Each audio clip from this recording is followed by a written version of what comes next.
ठीक है, तो क्वेश्चन पेपर में ऑलरेडी क्या क्या डील कर चुके हैं अपना लोग प्रीवियस क्वेश्चन पेपर में। पॉइजनस डिस्ट्रीब्यूशन हो चुका है आप लोग का, ठीक है। उसके बाद बाइनोमियल डिस्ट्रीब्यूशन भी हो चुका है, साथ साथ में कंटिन्यूस डिस्ट्रीब्यूशन, कंटिन्यूस प्रोबेबिलिटी भी हो चुका है, साथ साथ में डिस्क्रीट का, कंटिन्यूएशन एंड डिस्क्रीट का थ्योरी बताया था मैं, समझ गया बात को। तो कंटिन्यूस का एक न्यूमेरिकल भी लिया था, उसको मैं सॉल्व किया था, और डिस्क्रीट का न्यूमेरिकल नहीं लिया था, ओनली थ्योरी पढ़ाया था, ठीक है।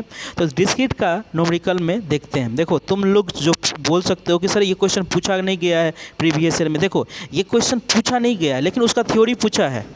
थ्योरी किस में पूछा गया है? 2 नंबर में भी पूछा गया है, 10 नंबर में भी पूछा गया है थ्योरी, ठीक है। डिस्क्रीट और कंटिन्यूस से हमेशा क्वेश्चन पूछा ही गया है, जितना भी question paper previous question paper उठा लो, ठीक है।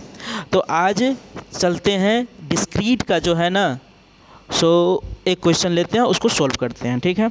देखो तुम ये मत सोचना कि डिस्क्रीट का ये क्वेश्चन आएगा कि नहीं आएगा। मैं तुमको बोलता हूँ कि ये क्वेश्चन जो है तुम्हारा बुक का 80% चांस है कि यही क्वेश्चन डिट्टो पूछ सकता है, समझ गया।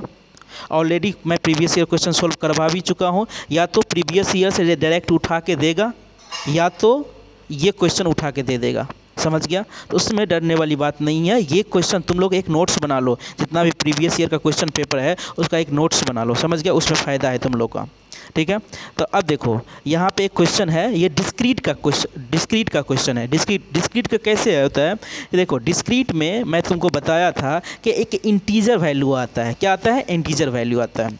और क्या होता है? और कंटिन्यूस में क्या होता है? -इन्फिनिटी से लेकर इन्फिनिटी तक, यानी कि उसके बीच में कोई भी नंबर आएगा वो पुट मैं कर सकता हूँ, उसका प्रोबेबिलिटी निकाल सकता हूँ।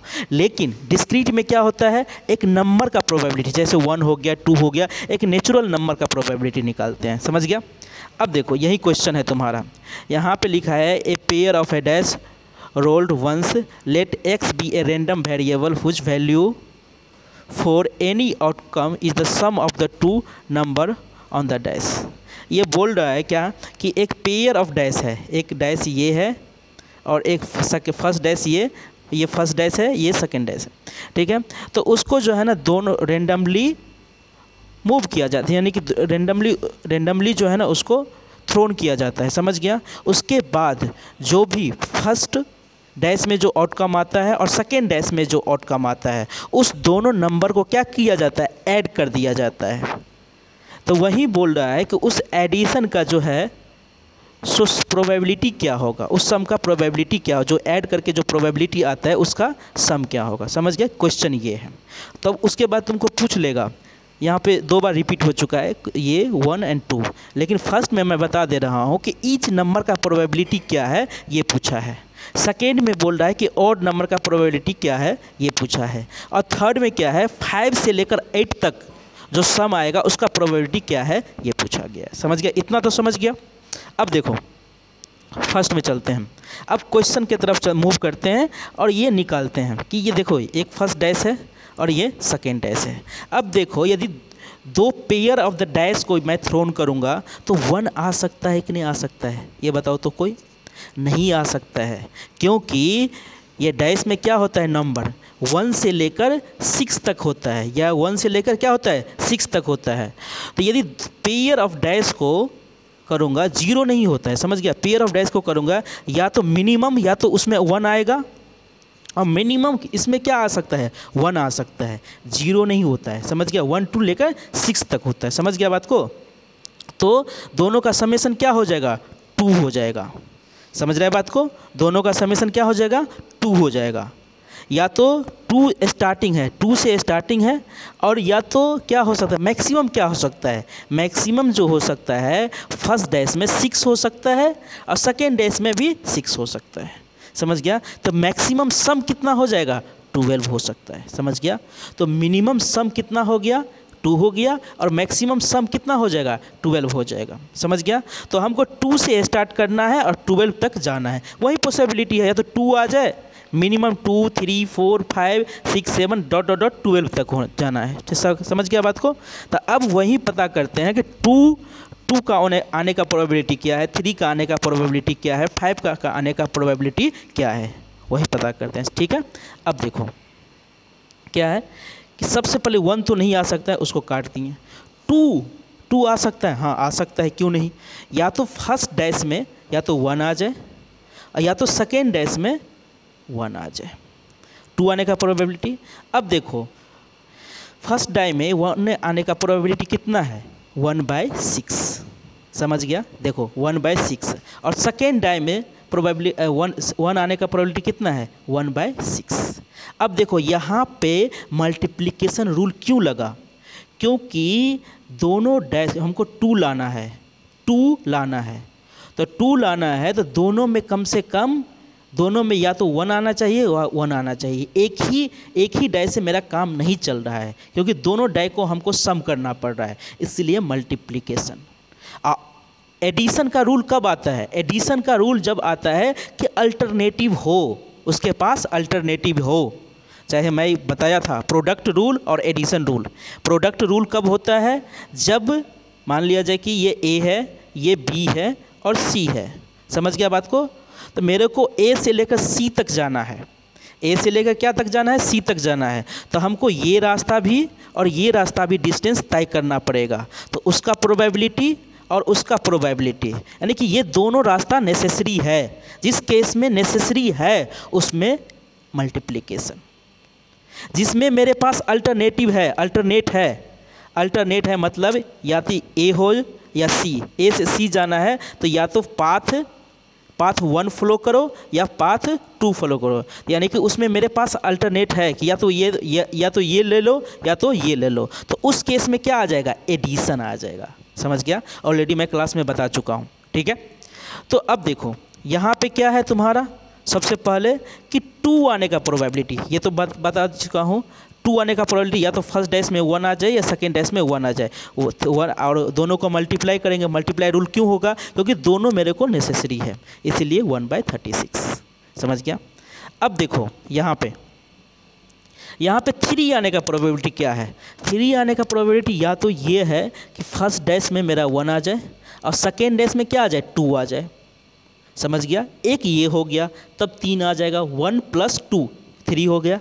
या तो ये भी हो सकता है, या तो फर्स्ट डैश में 2 आ जाए और सेकेंड डैश में क्या आ जाए, 1 आ जाए, ये भी हो सकता है। तो देखो बेटा अब क्या हो गया कि यहाँ एक ये कंडीशन हो गया और एक ये कंडीशन हो गया, और दोनों तरफ से मेरा टारगेट फुलफिल हो रहा है, तो ये दोनों क्या हो जाएगा, प्लस में हो जाएगा। लेकिन ये और ये क्या हो जाएगा, मल्टीप्लाइज में हो जाएगा, समझ गया बात को। तो इसीलिए यहाँ पे क्या किया हूँ, यहाँ पे 1 आने का प्रोबेबिलिटी कितना है, 1/6, 2 आने का प्रोबेबिलिटी क्या है, 1/6, ये दोनों का मल्टीप्लाइज होगा। लेकिन यहाँ पे और है, देख रहा है तू, और है, या तो ये और में क्या हो जाएगा, ये प्लस हो जाएगा। या तो 2 आने का प्रोबेबिलिटी कितना है, 1/6, ये 2/6 हो जाएगा। अब देखो 3 हो गया। अब 4 आने का प्रोबेबिलिटी क्या हो जाएगा, 4 आने का प्रोबेबिलिटी क्या होगा, या तो फर्स्ट डैश में 1 आ जाए या 3 आ जाए, सेकेंड डैश में 2 आ जाए और फर्स्ट डैश में 2 आ जाए और सेकेंड डैश में 2 आ जाए, तो ऊपर भी 4 आ जाएगा। और साथ साथ में यदि फर्स्ट डैश में 3 हो जाए, ये उसमें सेकेंड डैश में 1 आ जाए, तो फर्स्ट केस, सेकेंड केस और थर्ड केस है, तो ये तीनों केस क्या हो जाएगा, एडिशन में आ जाएगा।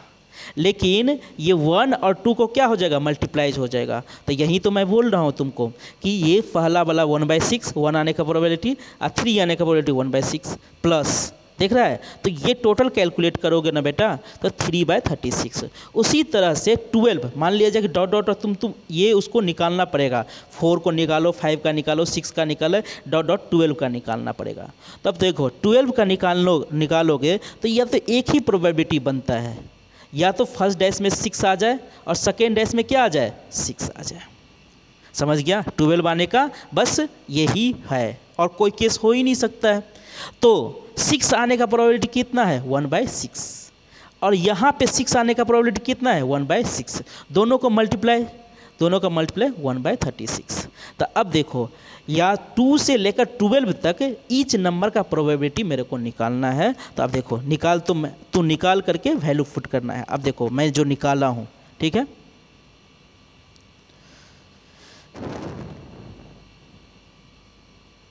देखो